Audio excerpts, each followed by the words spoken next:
excited for the lecture.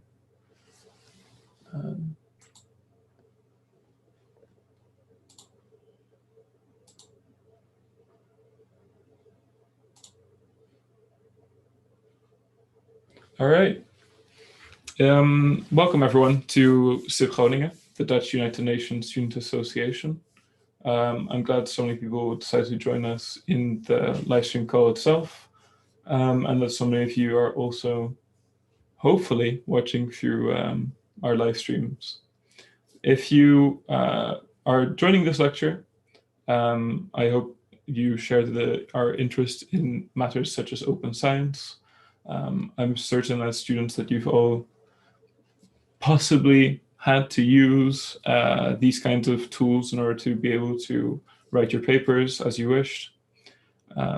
I can personally neither confirm nor deny my usage of such tools for my papers, but I've had plenty of professors and teachers recommend them to me in research purposes.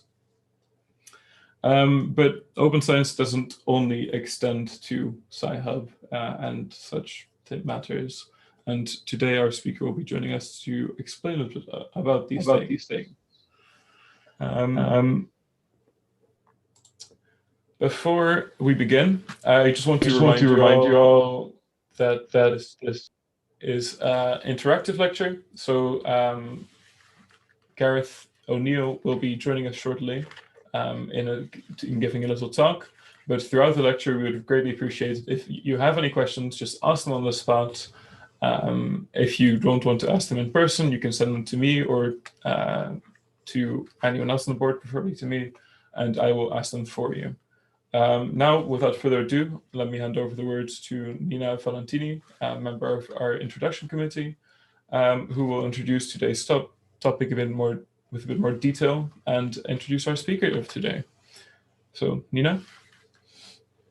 Yeah, thank you very much. On behalf of the introduction committee, we're also very happy that Mr. O'Neill managed to join us today. Matthias already hinted it a bit. I think all of us as students have been in that situation before where you would really like to access a certain article that will get you a good answer to your paper, and then you hit a paywall and it doesn't work. But of course, open science is not just related to this open access of articles, but it's broader than that. So it also concerns the way we treat our data when research is conducted and the broader community behind it. In recent years, I think open science has gained quite some popularity. So it is also now an object of a lot of policy making. The European Union is increasingly concerned with it. And for example, now we have a so-called European Open Science Cloud that our speaker is also currently working on at his job, that seeks to kind of connect the different ends and parties involved in open science in Europe. And yes, that leads me to the introduction of Gareth O'Neill. He currently works at the Technopolis group as a principal consultant on open science, and he's working exactly on that European Open Science Cloud. He has also been working as an advisor both to the Dutch government and the EU Commission on matters of open science. And he's also currently a researcher on theoretical linguistics at Leiden University. Previously, he's been the president of the European Council of Doctoral Candidates and Junior Researchers as well. So he has also quite some practical experience in the field. So without further ado, I'd like to give him a very warm welcome and let him start the lecture. Thank you, Nina. I double check that you can hear and see me. Yes, we can hear and see. Perfect. So I will share my screen with you now. One moment. And we will do this immediately open. Let me check, that one is here. Can you confirm that you can see my screen? Yes. So you should see open science, Gareth O'Neill, blah, blah, blah. Yes, perfect. Okay, so just to note, I've had some net issues today. So for whatever reason, if my net bounces, which it could do, I will just pause and I will let it come back. It usually takes 30 seconds to a minute. So I say that in advance in case it does bounce. So my name is Gareth O'Neill. Yes, I'm heavily involved in open science and specifically working on what is called the European Open Science Cloud. And I think today our goal is to talk about open science, or at least I will try to explain what open science is and where it came from, why we're doing it. I will look at some of the specifics of open science, or some of the main practices, not all of them. And we'll see what discussion comes out of that. And then we will also look at maybe the consequences for researchers and students. Before I start, you should see a QR code. You should also see a bit.ly link. So I leave this on the screen for, let's say, 15, 20 seconds. Please take a picture or take the link. You should be able then to access my presentation directly. So if you cannot see it, then you can check it on your phone or laptop, and you can also click the links and you have it automatic. So I do believe that if we're going to talk about open science, we should do it immediately. This is one of the ways. Could somebody confirm that they are able to access my presentation? So maybe one of the people in this call. It works. It works perfectly. I leave it up for another few seconds if somebody wants to take a picture.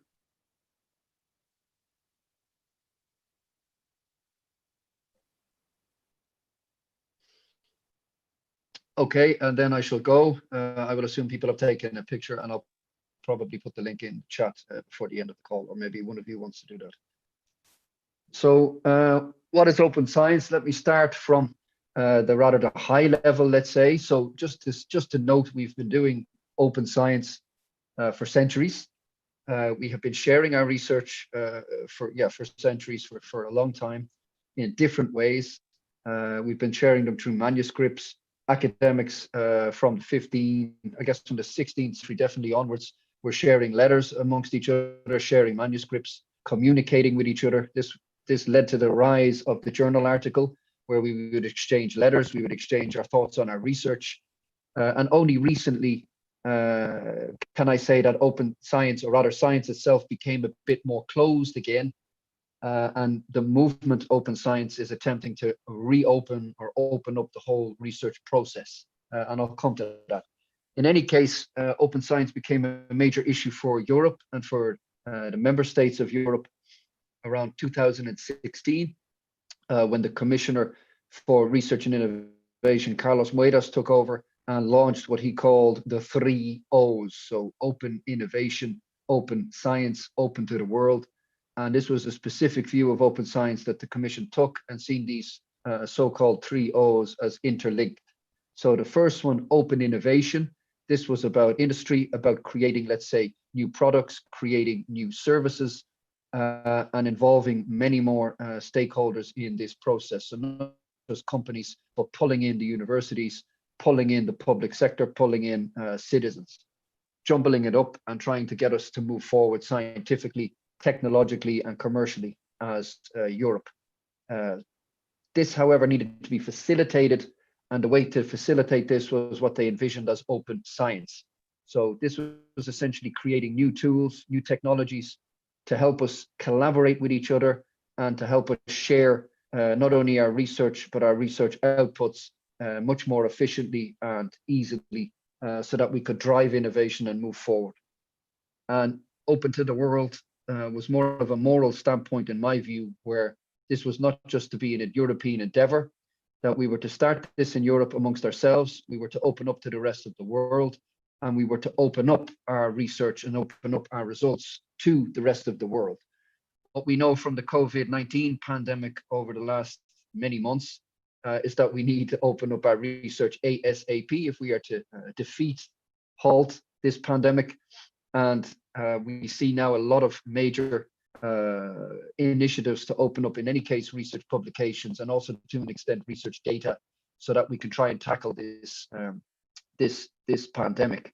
This is not the first time we've had this problem. In 2014 in Sierra Leone, we also had an outbreak of Ebola, which was killing many people and spreading like wildfire.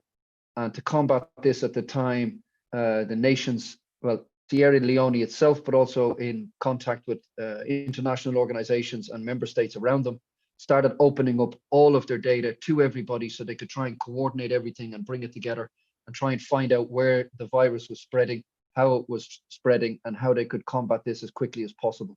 So this started to a large extent maybe in 2014 with Ebola, and when the COVID-19 pandemic came out, we had some experience with it, but as we see, we're still not there yet.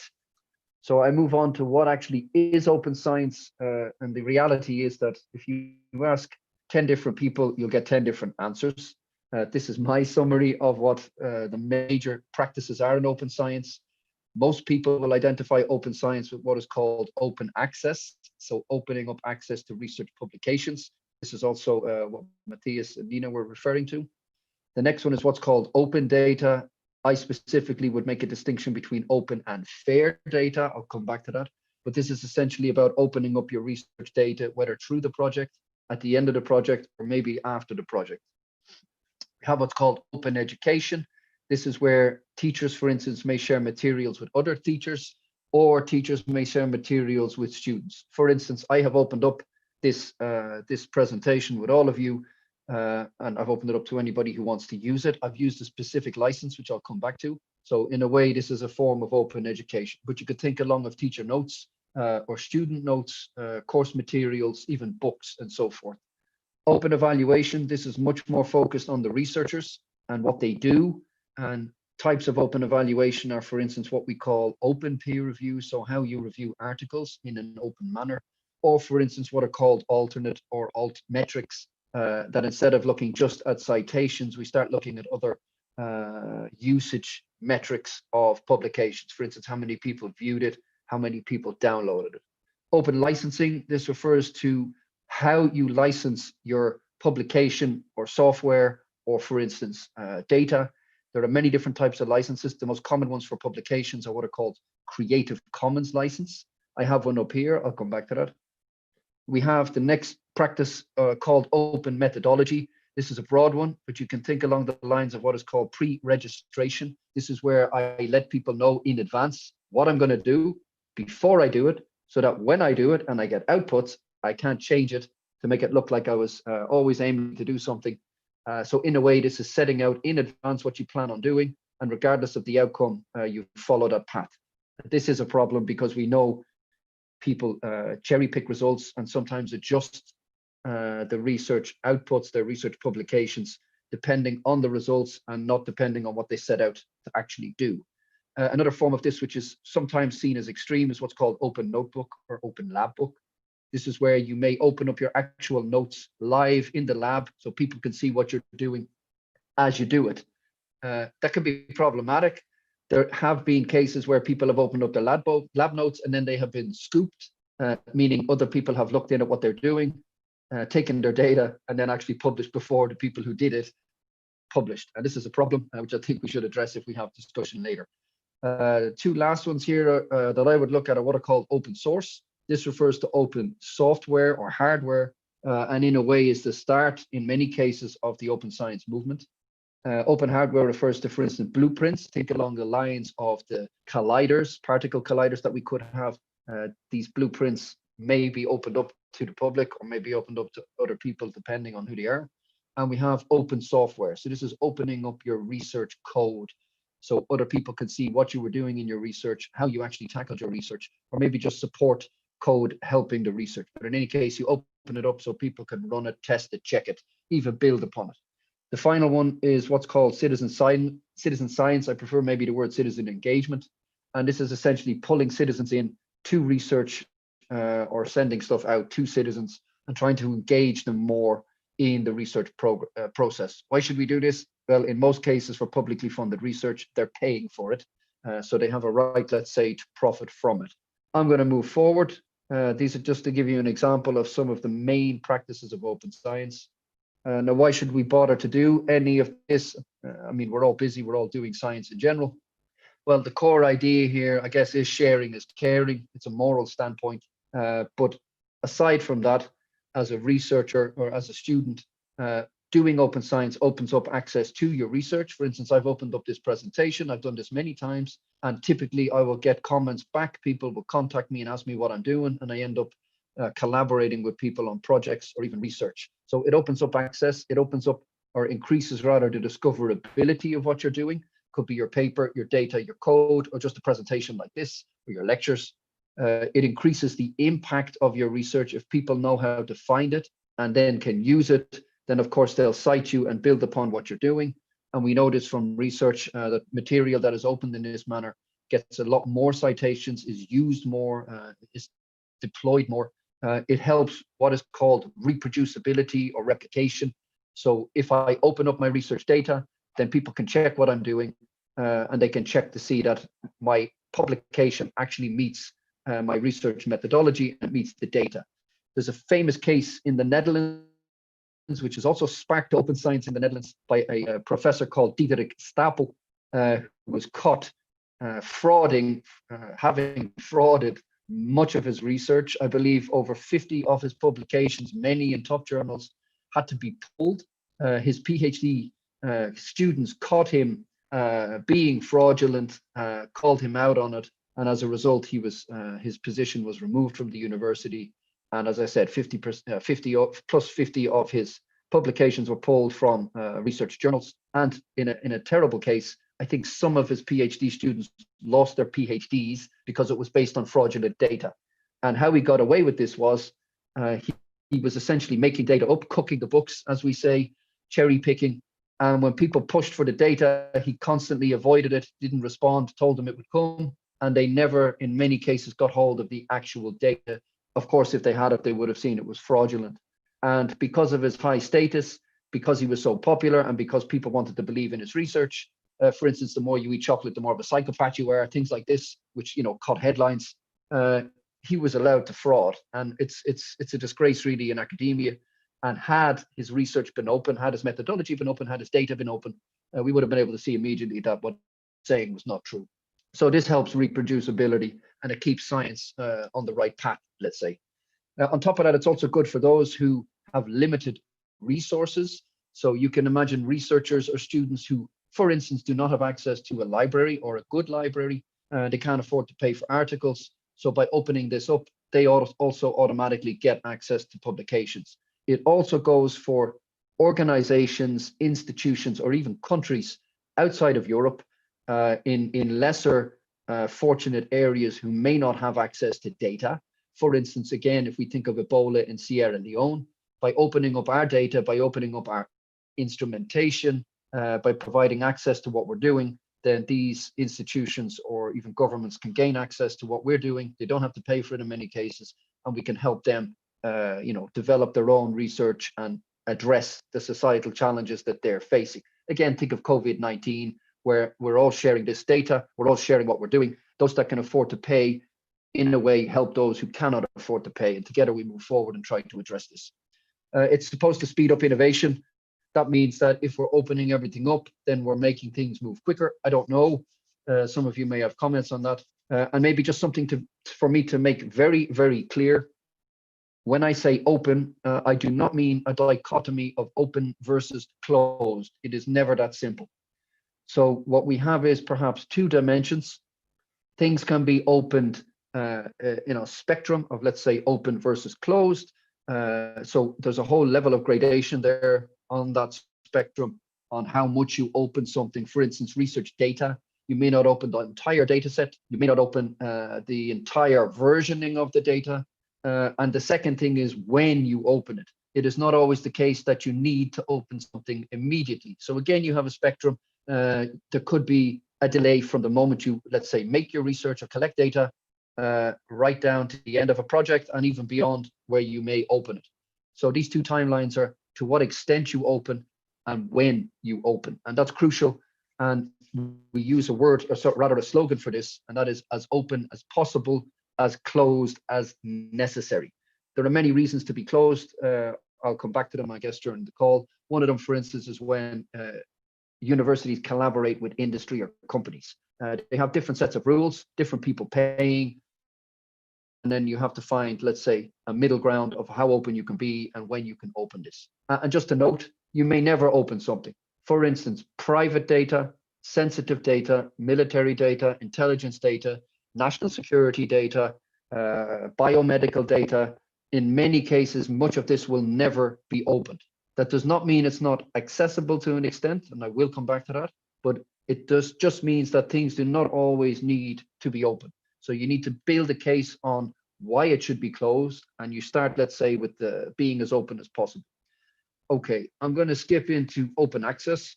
I would rather not be talking directly for 45 minutes or whatever.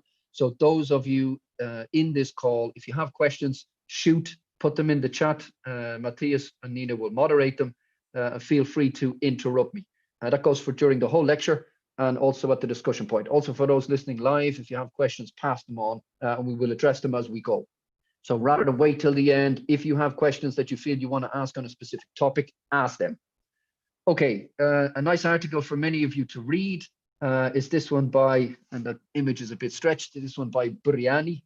This is back in 2017 in The Guardian. This was an article with a relatively provocative title, so I assume you can take his stance on this. And that was, is the staggeringly profitable business of scientific publishing bad for science? My answer is yes. They probably would disagree, that's fine.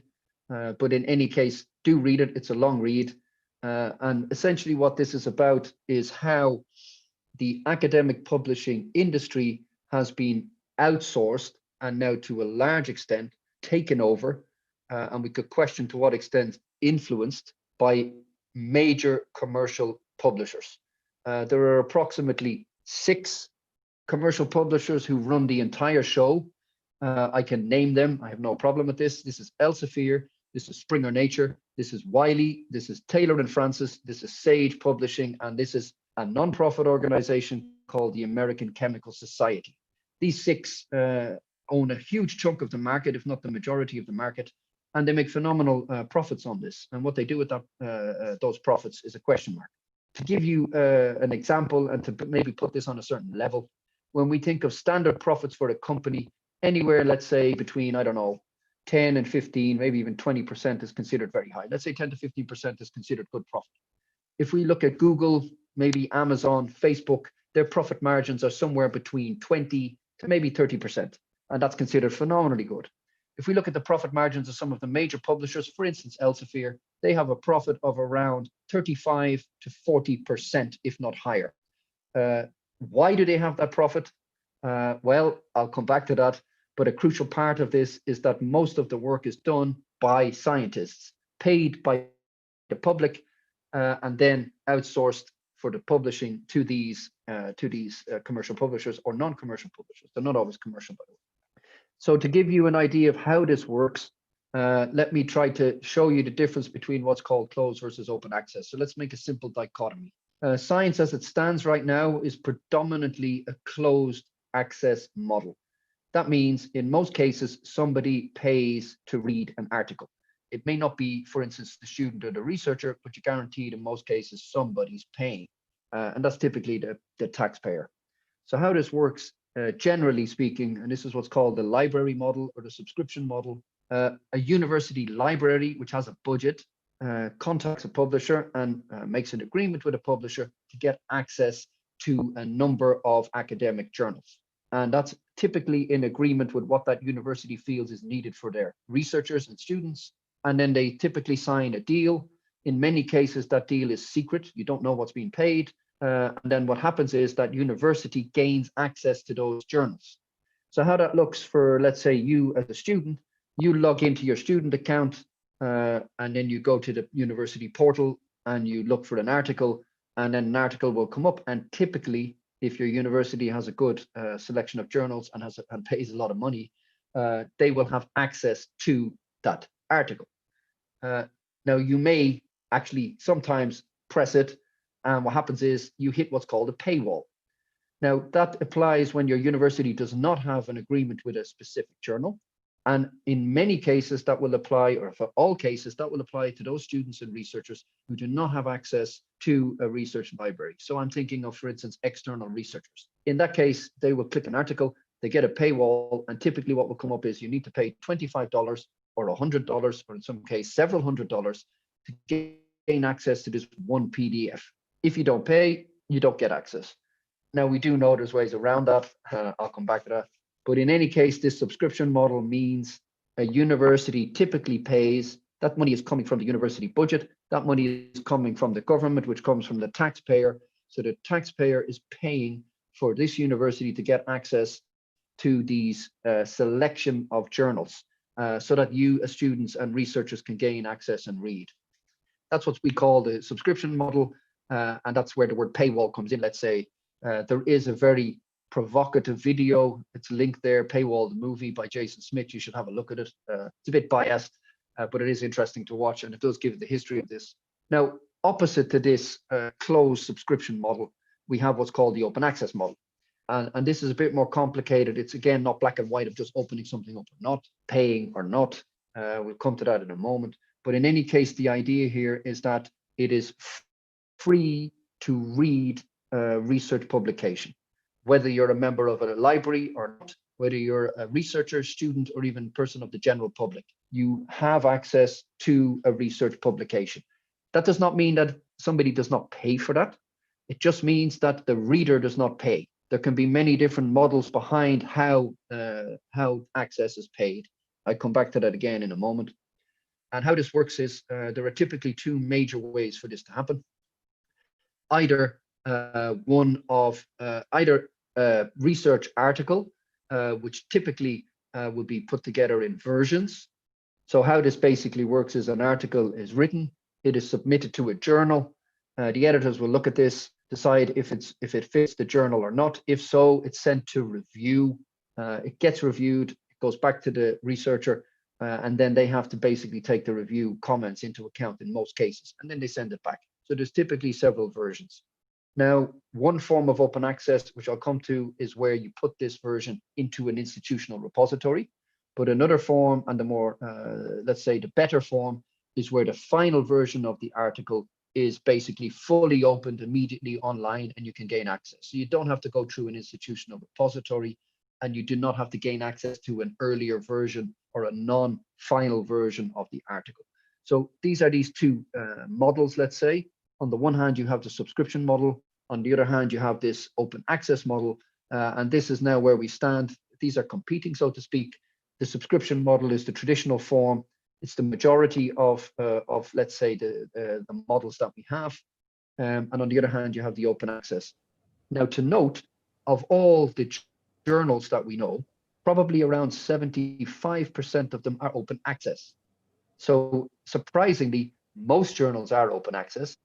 However, the majority of, let's say, the top journals, and certainly the ones that most people want to publish in many cases, they are locked behind paywalls through the subscription with the publisher. That makes sense, of course, because the ones that most people want, they want to pay for. And we come back to that. Is there also there journals, if I can ask a question, is there also journals which fall somewhere in between full open access and fully closed off to the public? Yes, I'll actually come to that in a moment, but there are different colors. I'm going to skip just to show you the types of open access. I've picked 3 here, but there are many. So there are actually lots of different types of blending of access. To give you a simple example, for instance, so if you remember that I said there's not only different types of opening something up, but there's when you open it. And a typical form in the past has been what's called delayed open access or embargoed open access. So this is where I publish a research publication, but it is not opened up immediately. It is closed. Typically, it's closed for 6 months, 1 year, or 2 years, depending on the journal. And what happens there is after this embargo period of 6, 12, or 24, it becomes open. It's not opened immediately, it is delayed. Now, of course, there are problems with this. If we're dealing with a pandemic, COVID-19, and we want access to it now to stop people dying, we can't wait 2 years for this thing to be opened. And that means that those who want this pay. And of course, if it's top research, they will pay more. So you see the conflict there with the commerce. Now, the other side of this, of course, is this embargo period is argued by the publishers because they say, look, if we just open it up, we're going to lose revenue because we could have made so much money, let's say, in this 6 months, 12 months, or 24 months. And to an extent, that's a valid argument. But I will come back to that because it's a crucial argument. on what are publishers doing, what are we paying them for, and are we paying them, let's say, a fair amount? And in many cases, my answer will be no, we're not. We're not getting value for money, and I will come back to that. So pause for the next slide. What I will do here is just break open access up a little bit more. And this is where I address also, let's say, this in-between group. So first of all, we look at the types of journal, let's say. So there's essentially, let's say, I'll keep this simple. There is a spectrum of journals on how open they are. The first one is the closed journal, let's say. All articles are closed. Either you have a subscription to the university or you pay per article. So that's the closed model. Then what you have is what is called the full open access model. That's where a journal is completely open. Every article in that journal is free to read, is open access. These are two extremes. You have now in the middle what's called the hybrid model. This is where a journal has some articles which are closed and some articles which are open. And you typically will know which is open because it won't have a paywall, but you'll also see a little lock opened up to say this is an open access article. And it usually has it written open access so you can read it. Now, the hybrid model, just take a step back a bit. We've been pushing for open access to research publications for at least now 30 years, back in the 90s. And the first steps people made were, look, first we can open up preprints, so versions, early versions of it. And then another form was, look, we need to get the commercial publishers in on this, but they will not go immediately open because they're losing revenue. And it's not clear yet how they can make money on open access. So what we will do is we'll create hybrid. We will allow them to have some articles closed and they can make revenue on the subscriptions. And we will allow then some of them to be open for a fee. There's typically a fee involved. So this hybrid model is the intermediate. Now, the goal of the hybrid model was to show publishers that they could transition to fully open access. And it was expected that they would transition to open access over the last, let's say, 20 or 15 years. The problem is the hybrid model itself became a business model because it's very profitable. And there was a huge increase in hybrid journals. And unfortunately, many of them did not transition to open access. And this is where so-called Plan S will come in, which I will come back to. Now, another dimension of the journal, and this goes back to, again, when you open something up, is, of course, whether this journal allows immediate open access or, let's say, delayed open access. So where immediate open access is the case, all articles will be published immediately once they're finalized. This embargo period, as I said, means that they're only opened up after a certain amount of time when the publisher feels that they can get revenue and make profit on these articles. And that's typically 6 months, 12 months, or 24 months. Okay. I have a question from the audience. This is coming into the different types. Shoot. Sebastian, he had a question related more so to the costs of the immediate and full journal costs. Sebastian, do you want to ask the question yourself, or should I answer for you? Okay. So the question is, do you think that publications ask a lot of money because it's a non-competitive market, since their information is effectively monopolized in terms of both the intermediate and the full charging journals? He specifically related to the universities being the ones who essentially have to pay for the journals in order to provide them access to their students and researchers. So this, what's behind this question is essentially the crux of the issue, money. And my answer is going to be a bit complicated because it's not black and white. But what I will say is this, we pay different amounts for different articles. And what I'm going to do is I'm going to pause that question. I'm going to go through these three types, and then I'm going to come back to the question so I can relate it to this, and you'll see why. So there are three main types of open access. There's different colors there because there are different types and different blends, but these are the three most important ones, most known ones, most used ones. The first one is what is called green open access. That is where I take a version of my article. It's almost usually never the final version, but an earlier version, and I put it in my university repository. That means anybody in the university and typically externals can gain access to this. That is free. You do not pay for this version. The university does cover costs to run the repository and of course provide access for you to get it, but in principle it is free. You do not pay to deposit, you do not pay to read, you do not pay to publish this version. So you take that version, you put it in the repository, everybody gets access. That's called green open access. Problem there is it's usually not the final version, meaning depending on the level, depending on the version it is, it may be very far away from the final version. It could be close, but it doesn't need to be. And then, of course, the question is simple. Would you want to be taking a research publication on COVID-19 when it's not the final version and may not have been fully peer-reviewed or reviews taken into account? The answer, of course, is no. Then we have what's called gold open access. Now, this means basically the publisher takes the article and puts it on their website immediately open when it is published. That's essentially what gold means. What it has come to mean, unfortunately, is that you pay gold, you pay money. And this is called an article processing charge. This relates to the question that's been asked. I will come back to that right after this. So what this basically means is if there's a subscription model in place, you don't pay anything usually because the libraries are typically paying something to these publishers to read, and then the publishers are making money on the paywalls or the subscriptions. So you don't necessarily pay. It can, the closed version are open. Now, when you open up an article, typically what the publisher will say is, sure, we can open it up, but this is going to cost you because it costs us. And the real question mark is what is paid. Now, to go to the last form, diamond or platinum, they mix these colors up. This means that you do not pay to publish and you do not pay to read. And what that essentially means is I, as a student or researcher, I can gain access to all of these diamond articles. Nobody pays. Now, there is payment in the background, and it depends on the model they have. For instance, if we take a random publisher, there's one in the Netherlands, the Open Library of Humanities.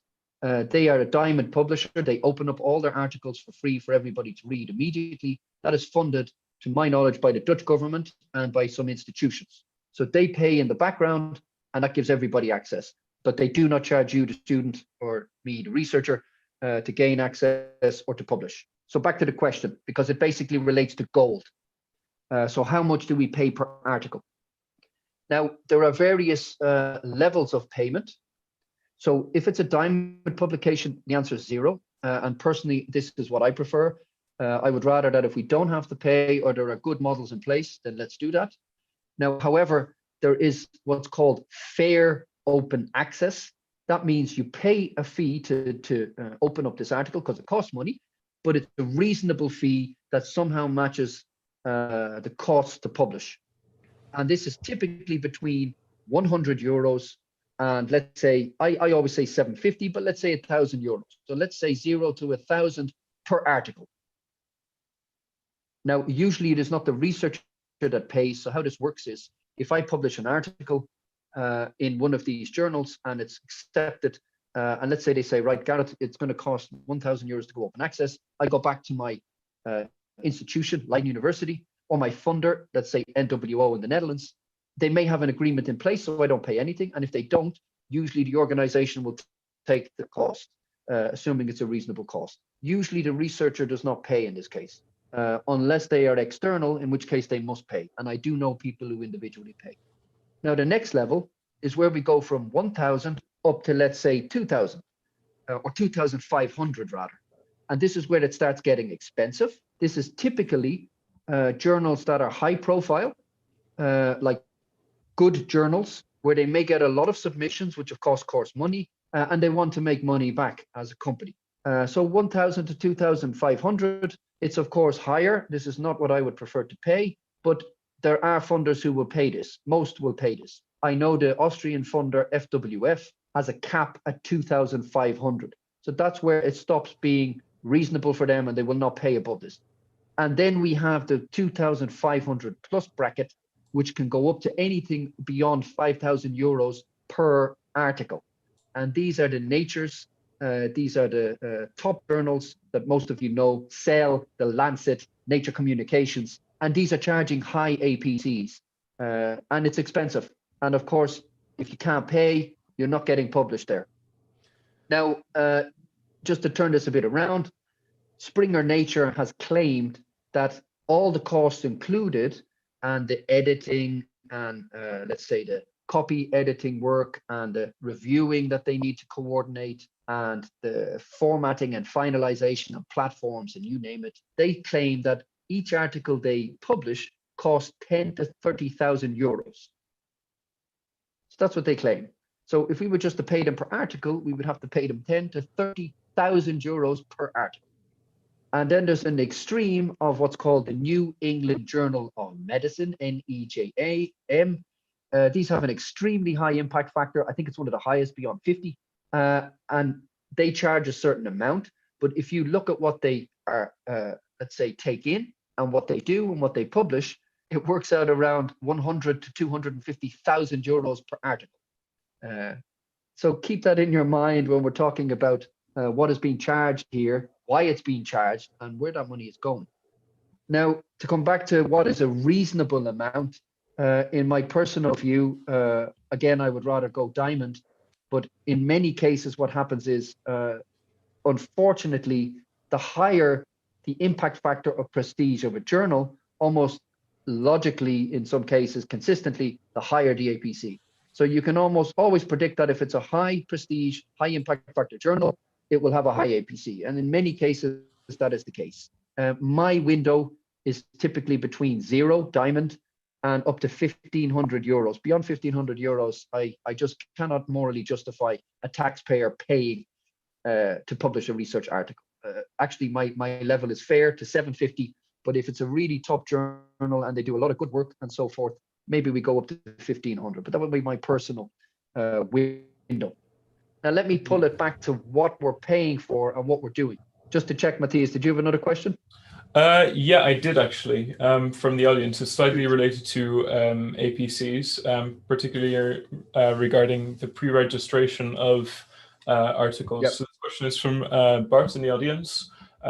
He said, researchers are often put in a hard position when their research does not lead to positive findings. When Yes. practicing pre-registration, they are to disadvantage when publishing. It's not as appealing for publishers, yet just as important. So his question is, how do you reckon the bias against this type of research can be overcome? Okay, so there's two things in there that I pick out. First of all, there's pre-registration. In some cases, pre-registration is meant to be a good thing. There's what's called a pre-registered report. So what happens is you apply to a journal and you tell them this is what I'm going to do. And then what happens is they say, okay, that's what you're going to do. Regardless of the outcome, assuming you have done methodologically sound work and it's peer reviewed, okay, we will publish. Now, the idea there is to combat the fact that we almost only ever publish positive results. So there is a clear issue in academia, and that is what gets published. And what gets published to a large extent is excellent research, whatever that is. So excellent research, positive research, sexy research, groundbreaking research, you name it. What typically does not get published, because nobody's interested, is negative results, where your research failed to an extent, or nothing came out of it, it was boring results, or for instance, research that's just not so attractive, not interesting. And the problem is, this research is methodologically sound. That means it is good science. It's just not attractive, it's not interesting, it's not positive, and it's not publishable, which is a huge problem, because money has gone in here to do this work, to publish it, and when it doesn't get published, people can't find it, and they end up reproducing research that's already been done, which wastes taxpayer money, and they also don't have access to research which could be relevant. It stops them looking down certain avenues. So my plea would be for that we move forward, and that in principle, all methodologically sound research should be published. We can then do a higher level filtering of this published research on what is considered excellent when we look for the best and groundbreaking science. But everything should be published that is methodologically sound and good science. So I don't know if I fully answered your question there, but what I'm trying to get at is that there are different models. This, of course, is the model we have. We should be moving away from it. When I go through open peer review, I will actually show you a a different model. And maybe the second thing is that the bias that is there can be combated in different manners. So like I said, these pre-registered reports, they will publish regardless. These, how do I say this? This opening up of the research process, like open peer review, that can combat it to an extent, but there are issues with it. And I do believe that if we move away from so-called excellent science and start publishing all good methodologically sound science, then we should be getting rid of that bias. Of course, we still have to figure out what excellent science means. And of course, there'll be a bias in that filtering, but we will always have to address that by the fact that we call it excellent and by the fact that we set others beyond others. Okay, if there's no questions, I jump to the licensing, which is crucial also for open access. So it's not just about opening it up. You have to tell people what they can do with it. And in many cases, this is also how publishers make money. They take it, or they don't force it, it's illegal, but they convince researchers to pass on the copyright or give them specific licenses so they can make money on the articles. A crazy example I have, for instance, is a researcher who was passed over his rights of one of his PhD research topics for an article to a publisher. And in that article was an image he used for his PhD. And he had to contact the publisher and he said, look, I'm now finishing up my PhD and I want to use this image. I'm just letting you know I'm going to be using the image in my PhD. And they said, no problem, that's going to cost you €1,000. And he said, yeah, but it's my image. I'm just letting you know. And he said, no, read the contract. You passed us your copyright. If you want to use it, you must pay us. It's our copyright. So this is a crucial part of open access. And what we try to do is to use what are called open licenses. And there's different levels. So the four major ones that we use in Creative Commons are what's called CC BY or attribution. That means image there on the left. That means that you can do whatever you want with my output, for instance, this presentation, but you must cite me. I don't care what you do with it. You can change it, adjust it. You can even sell it, but you must say where it came from. The next one is CCNC, non-commercial. It means you can do whatever you want with it, but you can't sell it unless you come to me and I give you a specific license. There's CCND, no derivative. This means that you can do whatever you can't do whatever you want with it. You can use it. You could perhaps show it. You may even be able to sell it, but you cannot change it in any form and without getting permission from me. That's crucial in the humanities, where I might publish a text and it may get translated into another language, and the translation may not be what I said. It might be the complete opposite and used, for instance, by some fascist government or some alternative government for their own narrative. So by putting ND, they cannot just take it and reinterpret it, and they cannot just translate it and change it. They must ask for permission before they do anything to it. The last one is CCSA, share alike.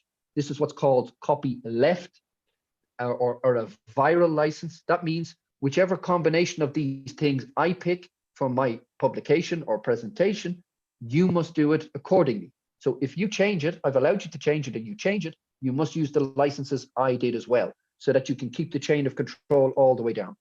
If you look carefully at my presentation on the top right, you'll see I have a CC BY license. That means you can take this presentation, you can sell it if you want, you can show it to anybody, you can change it, you can use it yourself, but you must cite me wherever you do this. So I give it to the public, let's say, but they must say where it came from, so we keep a chain of who did what. Okay, the final thing on open access, before I look at, let's say, data, I'm keeping track of time here as well, is what's called Plan S. I'm guessing many of you will not have heard about this, although it has been in the press for the last 2 years, good and bad. There's been huge commotion in the research world about this. And a disclaimer, I am one of the ambassadors for Coalition S, who runs this. Plan S is basically a way to move forward on open access. And what they want specifically is full open access. So all journals are fully open with all articles, and immediate open access. No delays, no embargoes, it must be open immediately. Whether that's the pre-final version or the final version, and they're very specific. It's either the final version or the pre-final version accepted for publication. And what this group of funders, there's now, I think, over 20 of these funders. An example is NWO in the Netherlands, or the Bill and Melinda Gates Foundation, or the Howard Hughes Medical Institute, or the Wellcome Trust. they basically say that all research they fund from 2021 onwards must be compliant with the rules of Plan S. And that basically means you must use a specific type of license like CC BY. You cannot close access. It must be fully open, immediately open, and they are willing to pay an APC, although some of them have a cap. Like I said, Austria caps it at 2,500 euros. So this is coming in 2021. For many of you, if you continue on into research and decide to do a master's or a PhD, you will absolutely be met with Plan S if your funder is there. And that means that if you want to comply with the grant and get your research funding, all your publications must be now fully open. So you can see that this is now becoming a mandate, and this is a way for funders to make sure that what they fund is open to the public and is open to everybody. Okay, I'm going to jump to open peer review. If I may, we have a question somewhat related to both open peer review and on the previous slide, the research publishing policy of researchers and I guess universities in general, from Alan. Might be a little bit kind of a naive question, but why do universities need publishers? Why do they need the middleman? Wouldn't be a network where the universities do the peer reviewing and the publishing work better and be even more transparent and also less or more cost effective? My answer short is yes. I agree with you, but I have to nuance this. So first, let me say what actually happens. And you try to explain this to a normal, non-academic person, and they will laugh at you. So let me explain the process. First of all, the researcher has to write a research proposal in many cases, right? Funded by the taxpayer, work done by the researcher. They submit it, they get the research, and then they start their research project. So let's say me, the researcher, I start collecting data. My wages are paid by the taxpayer, I do the work. I have my data, I typically curate my data, I put it somewhere, it has to be put in specific formats in many cases, that's a long process. I have to analyze my data, maybe run algorithms on my data, build visualizations of my data. I do the work that is paid by the taxpayer. I then write up a report on a part of that research process. I write up the report, I get paid by the taxpayer, I do the work. I submit the first version of my report, my journal article, to a journal.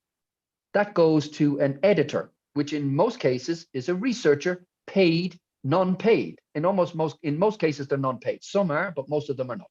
That means the editor of that journal does the work, paid by the taxpayer. The editor then sends it to several researchers to do the peer review, who read that article and comment on it. Work done by the researchers, paid by the taxpayer. It comes back to me and they say, crap article, review it, revise it, resubmit. That can go once, that can go twice, it can go longer in some cases. We all do the work, the taxpayer pays. Then what happens is it gets through review and it goes to the publisher. They take it and they then, typically in some cases, they may copy edit it, check what's there is correct, check the spelling, the format, the language, put it in a nice frame, stamp it with their journal name and so forth, and then they put it online. If it's a subscription model, after all of this work done by researchers and paid by the taxpayer, they then charge you, the researcher, to read your own article. And if not, they paywall it and they charge the public to basically get access to the article the public has paid for. This is why the profits are so phenomenally high, and this is why you can never explain this to a normal person. We do all the work, we pay for most of it, and then these people package it, and we pay them to get the package back. Why do we do this? The answer is simple. It's called prestige.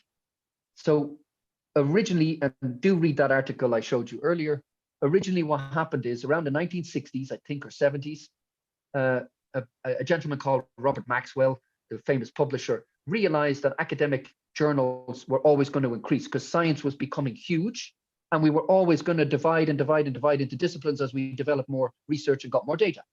And these researchers needed to publish for their career, because if you don't publish, you don't get anywhere. So we call this publish or perish, right?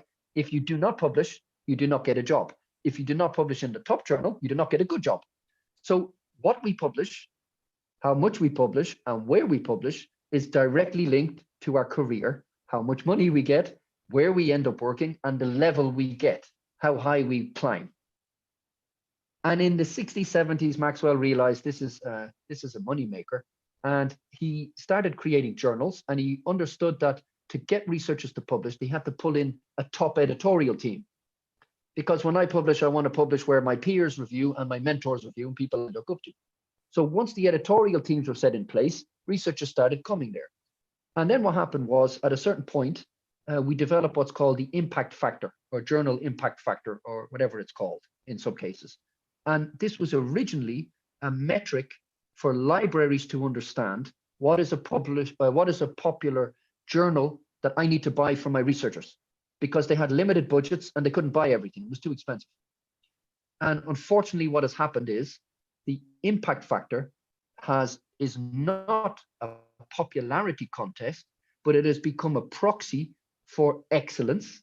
Good journals have high impact factors, which is not true, but that's the perception. And you as a researcher, if you publish there, then you are an excellent researcher.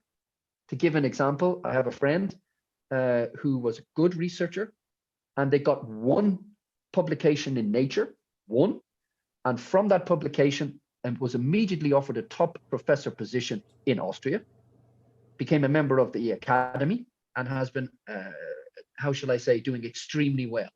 And they credit their entire success to that one publication in Nature. So if you understand that one publication can make or break a career, you see the amount of money that's at stake there for the publisher and the control that they have over academic publishing. As a why don't follow-up researchers question, revolt? Well, to finish, why don't researchers revolt? Why don't they publish elsewhere? They can't, because they're tied to prestige for their careers. If they all revolted, maybe, but they are not revolting, and that is the problem. And that's why things like Plan S have to mandate it. And just to finish then, could we do this ourselves? Absolutely. There are many who do this. These are the diamond open access journals. I think I got a percentage wrong earlier, by the way. What I meant was that all open access journals that are available, 75% of them are diamond free. So we do have models where it works.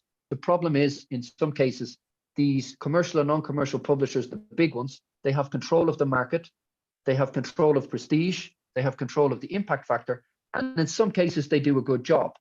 And we get back to the question that I asked at the start. What is it they do in this process that's worth that money? And how much is a fair amount to pay? I pause for the question. Yeah, so in your answer to Alan's question, I hope that answered your question as well, Alan, but we have to move on because of time. So you mentioned that a friend or a colleague of yours got into a top university by publishing a single article. So the question which Conrad asks is whether researchers buy into a journal. So the journals Absolutely. at the top 6 are really sought after. So why not just buy in your average article with shiny findings? Just to check what they mean by buy-in, I have different meanings there. Did they mean physically pay for a specific journal, or did they mean like support? Conrad? Yeah, well, I guess both cases are relevant, but what I meant is really just pay the fee and yeah, have that be a reason, one of the reasons why that article is accepted. So the problem, of course, is that the researchers do pay, or rather the institutions pay, the researchers publish there, right? That's the problem, that if the researcher said, I'm not paying 5,000 euros, of course, then there would be a market problem and it would shift. But there's no market. That's the problem.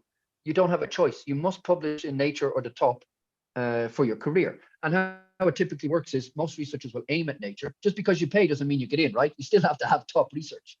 And then out of that, you get selected. The rejection rate of Nature is extremely high. I don't know if it's 90% or 95%, but that also brings costs because you have to reject so many articles and go through peer review so religiously. So there are costs involved. The problem is not really that we pay, because we will always pay. The problem is what we pay and what we get for this. So Plan S, for instance, has asked for transparency on what we get. If I was to compare this, imagine you went to a mechanic and you dropped your car off and you said, I don't know what's wrong. Can you fix it? And they said, sure. And they give you a bill, and the bill says car fixed, 2,500 euros. Would you pay 2,500 euros, or would you ask, what did you do? So the problem we have is, in many cases, we do not get this type of billing. We're not told exactly where the money is going. We can't determine what is profit and what is actual cost. And in many cases, the word cost, how much it costs to actually do this, and price, what we're getting charged, are muddled and put together. And unfortunately, we don't get to pull them apart. So there is no transparency in the costing. That's a huge problem. And then the costs are very high for the top impact factor. So like I said, my window is for fair open access 0 to 750, and maybe for a bit more reasonable open access 750 to 1500. So to answer your question again directly, researchers do pay in, and that's the problem. They should be setting, maybe they should, to put this a bit more actively, they should be making demands on publishers to reduce costs and try to push publishers into what we would call reasonable pricing or fair open access. And maybe just the other side of that coin, the buy-in, many researchers have their favorite journals and support it religiously. They will publish there as much as possible. They will pay whatever APC is there. And they will, of course, be involved in editorials and reviews. And to put it a different way as well, many researchers buy into publishers. An example is the society, the American Chemical Society. So many societies are also publishers, not commercial, but they are publishers. But you have to look at what they do. The American Chemical Society has a, what's the word now? I think it's turnover is the correct word here, of €500 million per year. I'll repeat that, €500 million per year. This is a society that publishes and makes huge profits from the publishing and charges a very high APC in many cases. Now, some of it goes back to the community. They organize conferences, they organize events, they organize newsletters, and they even invite early career researchers on grants. But again, €500 million for a society with high APCs. Is this reasonable? My answer is no. And what do the individual researchers gain from supporting a journal or publisher like that? The journal is clear. Support is not the right word for the journal on an individual level. If they're publishing, if they publish in top journals and pay for their career. So if they publish in Nature, they're going to get a top job. If they publish in good journals, they will get good jobs. If they don't, they will not get good jobs, end up as externals or associates or leave academia. Why they support these societies is group mentality, right? First of all, the societies work on a specific discipline, and I can understand that. I'm a linguist, so of course I want to spend time with other linguists. I want to support my society to promote linguistics and do science, and I'm willing to pay to certain extents for that. I'm willing to pay a membership privately, and of course, if the budget is reasonable, what I consider reasonable, I will pay for the APC. So there's good reasons why they do support it. The problem is that publishing for prestige is not a good reason, at least in my view and in many of the open access movement. All right. Thank you. I could go through open peer review, but I have a feeling we have more questions and discussion. So maybe I should leave it here. I will just say that you have the presentation. You can skip through examples and look at all the links I have for peer review data and citizen science and the learning. It seems that open access has been the major issue here. So I'm happy to spend the next 15 minutes answering questions or going over this a bit more. Thank you. In that case, we have a question from Katir. Yeah, can you hear me? Yes. So then, would you say that the problem here is the monopoly? Would it be solved if we have like more of these companies, and then the prices would be down?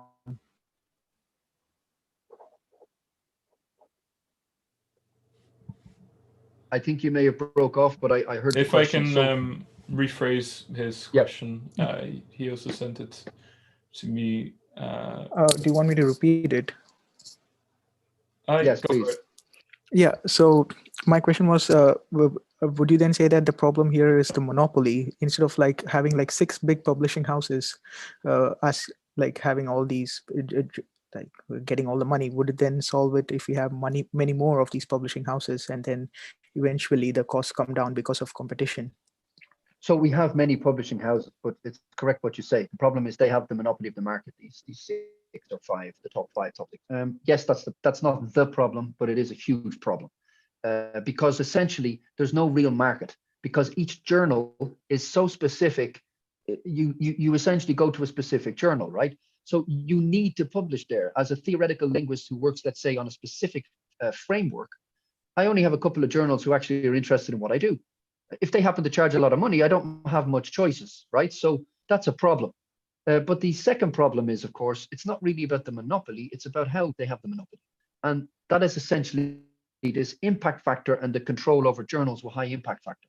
So really, to get out of this, we need to break the impact factor. We need to crush it, remove it, and like I said, start publishing all methodologically sound research, filter on top of that, and try and keep the cost down. Then, moving on a little bit more, I think that researchers should take over more control. Society should take over more control here and push back, let's say, against these major publishing houses, commercial ones for sure, so that we create a market and that we can actually then look and see who provides the best service. So if I go to the mechanic who's not willing to tell me what I'm paying for and is charging me high, then yes, I'd like to look around and see other mechanics, and specifically mechanics who know exactly the model of my car and are going to charge me a reasonable fee and tell me what I'm paying for. So yes, the monopoly is a massive problem. It needs to be broken up. But the real problem, I think, is the prestige, the impact, and the control over impact factor, the perverse focus on publishing lots, publishing in top journals, and publishing excellent science. And maybe just to finish, I think that we could, be trying to find new platforms for this. An example I'll give, I don't necessarily support it, but I do like innovative models, is what's called F1000. F1000 is a mega journal. It's not a journal as such.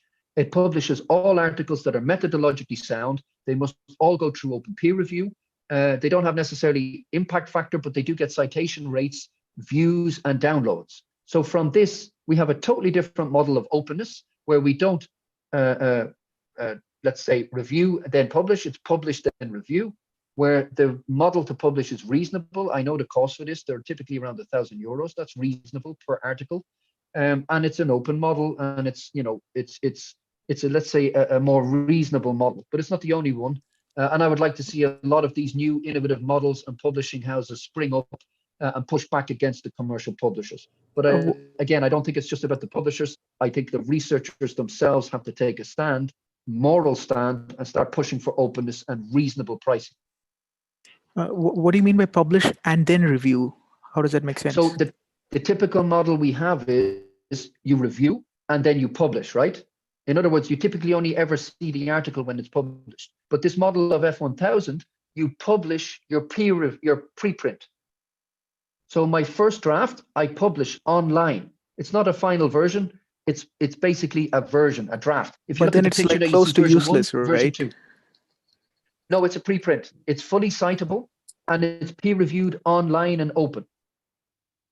And what happens is when it goes through peer review, this article here as an example went through 2 rounds of peer review. When it is finalized and published, it becomes the final version. So the order is reversed. It's published immediately, it goes through review, and if it gets through review, it becomes a final version. That means people can see automatically what you're working on. They know exactly what you're doing. You cannot get scooped because you've published it, your name is on it, it's citable. And when it is peer reviewed, you have a full version article that people already knew about and then check. Also, the peer reviews are open so they can see who reviewed and they can see what was changed. So this is an extreme open model. There are many issues with it, but it is an extreme open model. And it's just to show you that rather than, let's say, review in the background and then publish openly, you publish openly and review openly. Katir? Yeah, thank you very much. Good. Do check the link there. It's an excellent article by Tony Ross-Hellauer. It actually will explain open peer review, how it works. And by looking at that article, you'll see how the F1000 model works. All right. So now we have a question which is actually not related to open access, but more related to open licenses. So one slide back, from Vincent. Vincent, would you like to ask your question yourself? Yes. Am I audible? Yes. All right. So there is the Creative Commons license known as Creative Commons Share Alike, and that one has always caused quite some confusion for me because I'm never quite sure if I make, for example, a product of something with a share alike license. So say there's an image with a attribution share alike license, and I want to include that image in either a game I make or a book I were to publish. Would I then have to also make the game or the book available for free under a share alike license? So let's take a simple example. Let's say let's say my presentation is CC/NC, no commercial, yeah, and I put SA. Anyway, so let's just say basically whatever license I pick, if you do something with that and I have it stamped as NC, you cannot make money on it. And if you change it or whatever and pass it on to someone else, you must use the license I had, which is NC. They cannot make money on your one. You must use it. It means you do not get a choice in what you make of that in the license. You see what I mean? Yes, I get that with the NCs, NC goes all down the line. Same for ND, same for BY. And remember, it's not just either CC BY or NC or ND. You can combine them in many ways. So it could be CC BY NC, ND, SA. My question is quite peculiarly about the case of BYSA, because those are available for free under this license, yet they do not forbid me to make commercial use of them. So I don't quite understand how that works together. Okay, so I mean, if I've understood this correctly, if I have CC BY SA, that means that let's say you take it, you change it, you must also use CC BY SA, right? That means that whatever you do with your whatever you have done with the original and whatever you have resulted it in, you must use BY, meaning you cannot then plant the license upon it, right? So you must use what they use. So it trickles down the whole chain of people doing something with it. That's probably the best way to put that, doing something with it. You must use the original licensing. So if you put in your presentation an image under this license, you must publish the entire presentation under the same license? This is complicated, because the question here is, if I have CC BY on my presentation, does it cover everything, right? So for instance, on one or two of these images, you'll see that I don't have ownership. So specifically, it refers to the presentation, but if I have specified internally that there's other licensing applies, then that license applies there too. So you have to be very careful with what the license refers to. In many cases, it will be specified. To make it even more complicated, a researcher will put a license on a journal article, right? Meaning the researcher owns that product. But in many cases, they're not even legally allowed to do this. So for instance, in Leiden, the researcher and the university typically have the copyright, and that's an agreement. So when I put Gareth O'Neill CC BY on a publication, it should really be Gareth O'Neill Leiden. And typically what you'll see is Gareth O'Neill and Leiden University in brackets. But that's an even more complicated question, because Leiden usually does not engage in this and allows this to happen. But in principle, they could step in and say, I did not give you permission to do CC BY for this article. So licensing is very, very complicated. What is important to know is that the only person who can determine the license is the creator. So only the creator can determine the license. Secondly, the license cannot just be taken or forced from you. We have cases of publishers trying to pull licenses or coerce people to change licenses. Legally, in most countries, they cannot force you to change. You have a choice. There are strategies that some of them deploy to get the copyright or specific licenses, and many researchers fall for it. But crucially, the creator makes the license, and then it's essentially for you to determine. If it's SA, it follows the original license by the creator, or or if it follows down the line to some extent, if they've gotten a license or whatever, then whatever is set at that essay. Whatever it is there, when the essay is put, it trickles down the line, and you must follow it legally. I hope that answers your question, Vincent. We have one more question from the I audience quite before. interesting. Good. We have one more question from the audience before I will finish off with a final question for myself. So the question is from Christoph Schweiger, who asked publicly, let's take an example of a fancy and overpriced journal article. So do you know what percentage of income is spent on what for that article? What is spent on marketing, staff costs, bonuses, editors, publishers? I believe the speaker is frozen. He should be back in a second. If you give it a moment.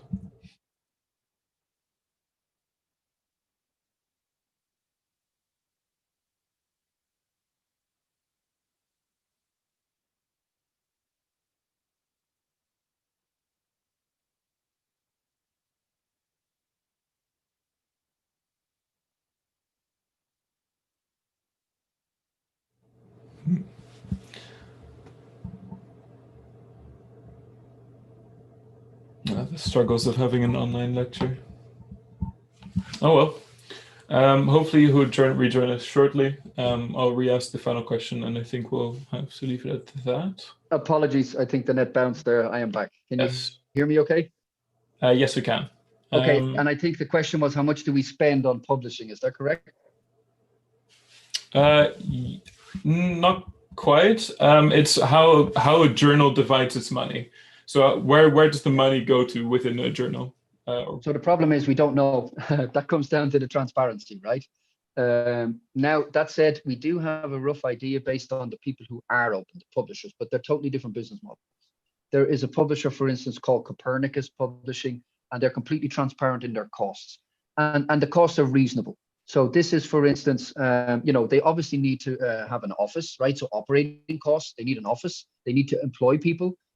For instance, a managing director, people involved in copy editing, right, to check what's there, people involved in the technical side to run a platform, people employed to coordinate the reviewers, right, because the reviewers and the editors are typically coordinated from the publisher. So there's a lot of costs in there that get proportioned up.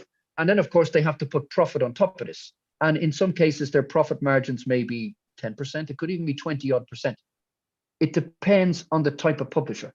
In some cases, a non-commercial society publisher might have a high, it's not called profit then, let's say, but a high revenue. And the reason for the higher revenue, let's say, or the higher costs is because they want to pay for conferences and they want to pay back to their communities, right? So in principle, costs, it is reasonable to pay for this because somebody has to do it. And remember, the more high profile or prestigious a journal is, the more people will want to submit, the more articles that come in, the more that needs to be checked, coordinated, double checked, the more that needs to be rejected. That's emails back, that's conversations with editors, with peer reviewers, the more people you need to employ. So there's a window there, as I say, from, let's say, small journals, which can be run realistically on $100 a year. That's the cost of the website and some minimal cost for the platform. Then it goes up, of course, to profound levels. I had a conversation with a top publisher, for instance, once, who said that their costs were very high. And I asked them, were the costs including all of the offices they had all over the world? Did it include vacations? Did it include a limousine, a driver, you name it? Many of these costs get hidden in the price. So to maybe answer this in a clear way, there are models out there. Like I said, if you go to the Copernicus Publishing website, you can actually see the breakdown in percentages, and that's a reasonable one. They typically charge around 1,500 euros per article for open access. So like I said, that's at the reasonable end of that spectrum, right? 1,500 euros where we know what we're paying for and it looks reasonable. That's acceptable. Paying 5,000 euros, not knowing where the costs are going, is not acceptable. And that's taxpayer money in times of economic distress from COVID-19, and we seriously need to rethink what we're paying. To give you an example of what that market costs, by the way, the academic publishing market costs per year around 10 billion euros. Extending that to STI, science, technology, and innovation, and products and services, we're talking $25 billion or euros. It's roughly around the same. So we're talking 10 billion euros that are paid globally to these publishers. Now, that's in a typically closed system and this high-level APC open access system we have. A calculation has been done by a consortium of funders at national and institutional level called Open Access 2020. It's called the OA 2020 Alliance. And they claim that if we were just to shift to immediate open access, all gold at so-called reasonable, even high-end rates, it would cost us around 4 to 5 billion. If we just cut out the subscriptions and just went fully open access and paid even the crazy amounts that some are charging, it would cost us 5 billion and we'd save 5 billion. If we were to take it a step further, as one of your listeners commented on, and try to push more public infrastructure there, and try to get fair open access publishing at a reasonable price, given that most of us are doing the work anyway for free from the taxpayer, and putting reasonable rates of APCs, we could probably drive that even down to 4 billion, 2 to 4 billion. Or we could keep the budget at 10 billion, spend 2 to 4 billion on the publishing, and why not spend the other 10 billion on actual science?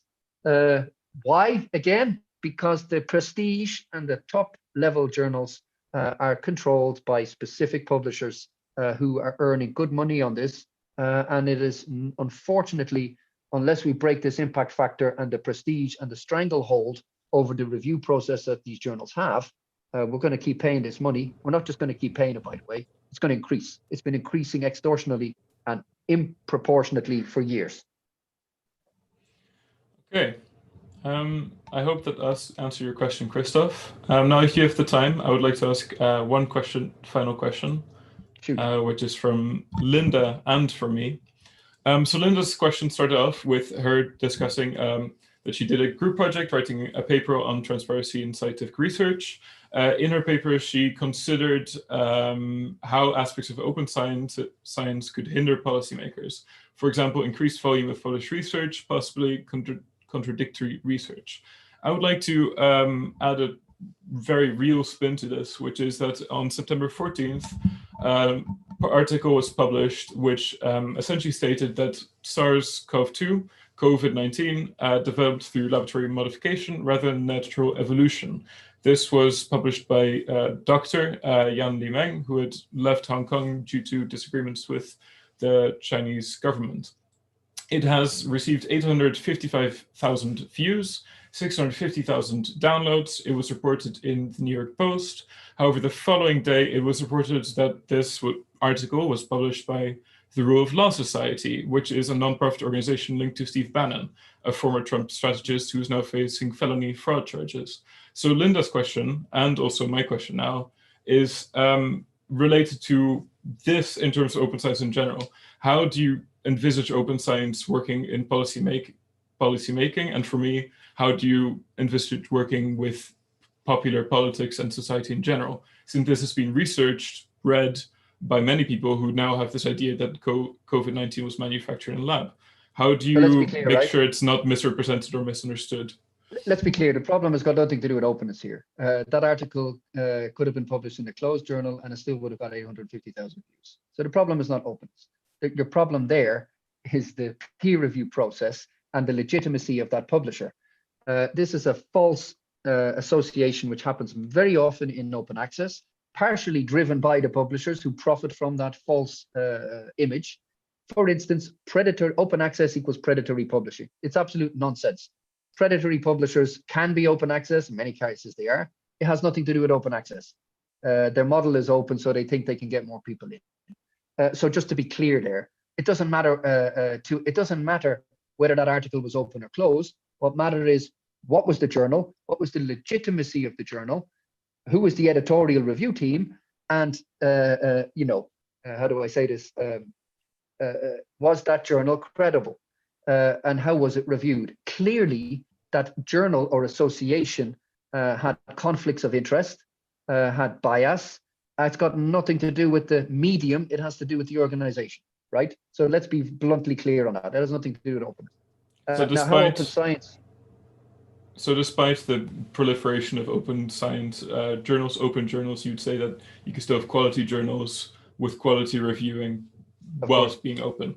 Let's be clear here. The 55 journals that Gestapo published were in Nature.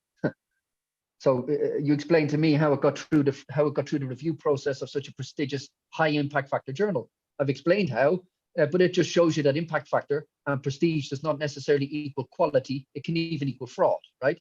And actually, to take that a step further, you're more likely to get fraudulent articles in high impact factor closed journals. Why? Because they've got high impact factors. Nobody's going to publish top research in a open journal with a low impact factor, right? So you're more likely to get fraudulent articles in those top level journals. And that also adds the cost, right, to double check. Clearly in the case of Staple, we know they weren't checking. Clearly in the case of this Bannon Association publisher, they were not doing their how will I say this, their due diligence. So I'll give you an example. When I go to publish in a journal, I first look at the editor. I first check the journal if I know it or not. I check the costs and their model. Then I check the editorial team. If I don't know anybody in the editorial team, as in my field, I'm not publishing there. If I see people I trust and know, I will publish there.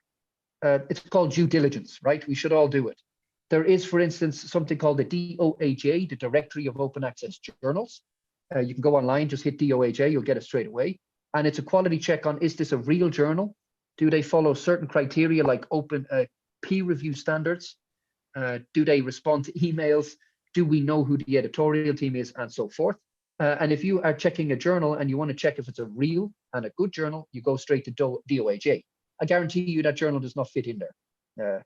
And if it does, I guarantee you it will be removed very, very quickly. But typically they have done their due diligence. Now, how open science feeds into policy, again, I come back to the terms of openness, right? If research is open, it is discoverable. If it is discoverable, it's usable.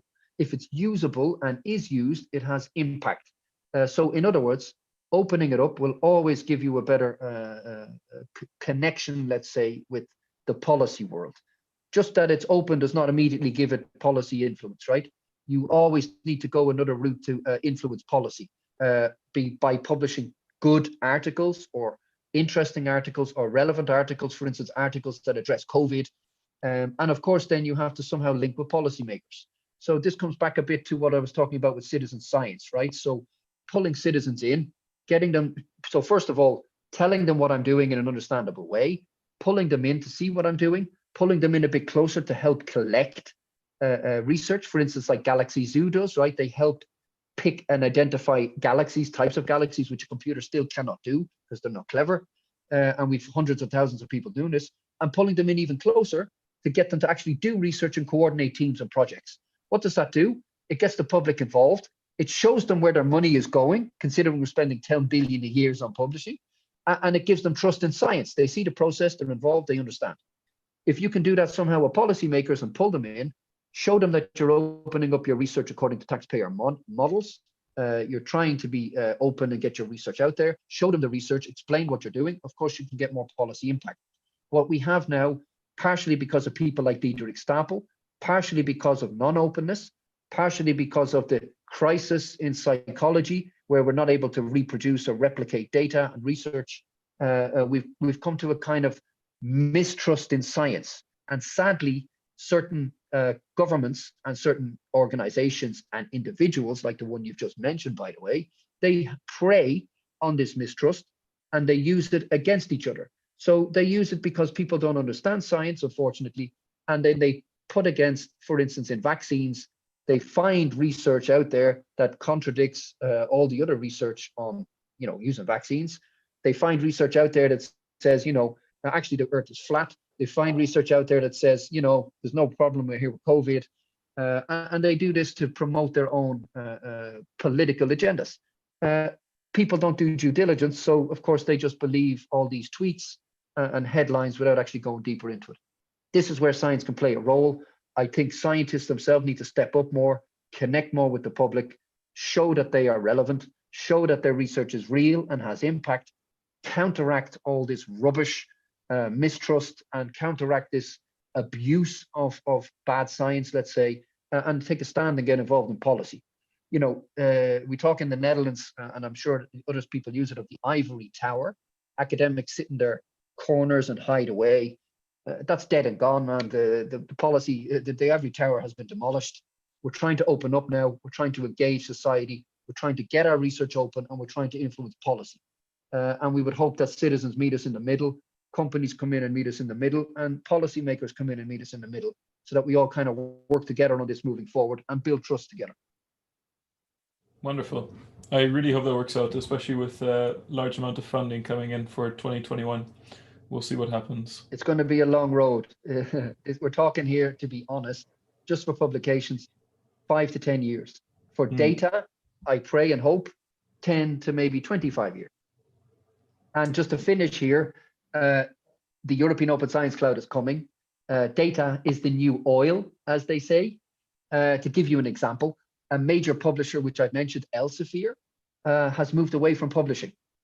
60% of their profits are now coming from data, 40% from publications. I'll make a prediction to you. 5 years from now, that will be 60, 65, 35. 10 years from now, it'll be much lower, and data will be the most.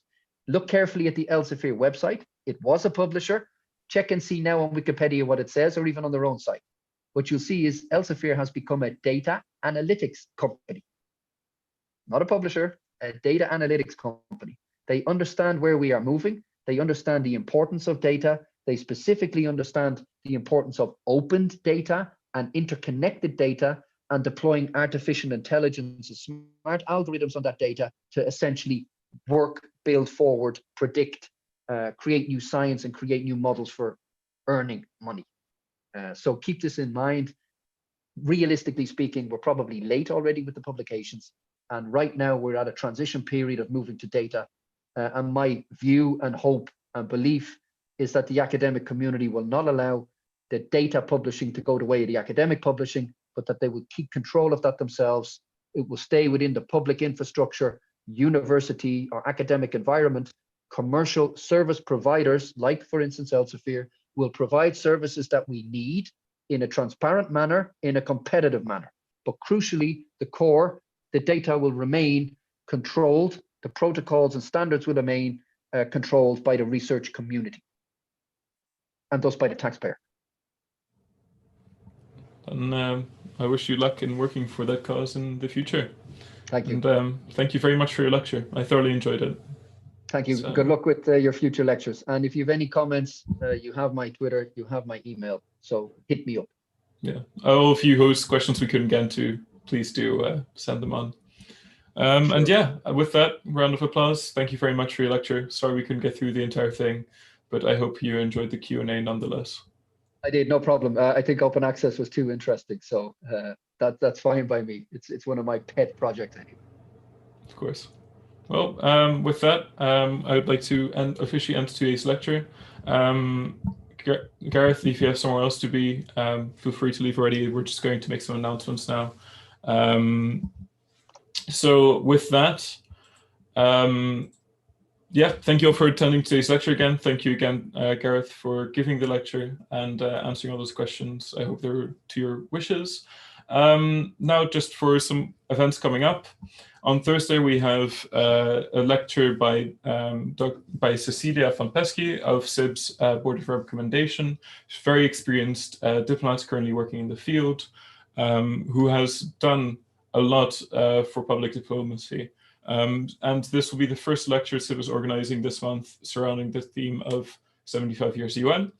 It will be organized in collaboration with Timon and Timon Society.